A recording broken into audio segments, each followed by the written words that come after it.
Uniform civil code क्या है, इसका विरोध सिर्फ मुस्लिम लोग ही क्यों कर रहे हैं, क्या आप जानते हैं?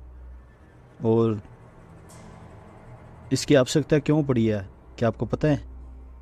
आप एक बार ठंडे दिमाग से सोचिए इसकी गंभीरता को। यदि कोई मुस्लिम व्यक्ति सरकारी सेवा से सेवानिवृत्त हो जाता है और उसकी मृत्यु होने के बाद शरिया के अनुसार उसकी 4 पत्नियां होती है, तो उसे पेंशन कैसे दी जाएगी? क्या आपको पता है इस बारे में?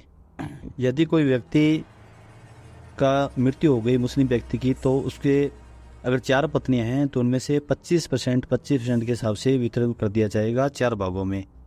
और यदि उसकी पत्नी 4 पत्नियों में से एक पत्नी की मृत्यु हो जाती है तो अन्य 3 पत्नियों को 33.33% भुगतान करना होगा। यदि अगर 2 की हो जाती है मृत्यु तो 50% दिया जाएगा। यदि तीसरी की मृत्यु हो जाती है तो लास्ट वाली को 100% पेंशन मिलती रहेगी। इसी हिसाब से यदि हम जानें तो पहले की पत्नी की आयु 60 वर्ष है, दूसरी की 50 वर्ष है, तीसरी की 40 वर्ष है, चौथी की 30 वर्ष है। यदि कोई सभी के व्यक्तियों की औसतन आयु सारी को जोड़ लिया जाए सभी को तो 70 वर्ष बनती है।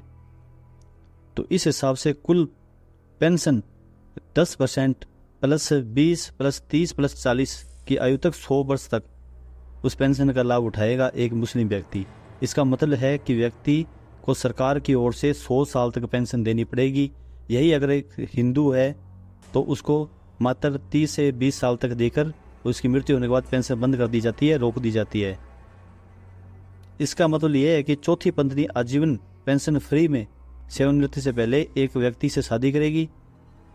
और अब यह सर्वे करना जरूरी है कि शरीयत का फ़ायदा उठाकर कितने फीसदी मुसलमान 55 वर्ष की उम्र के बाद शादी कर लेते हैं।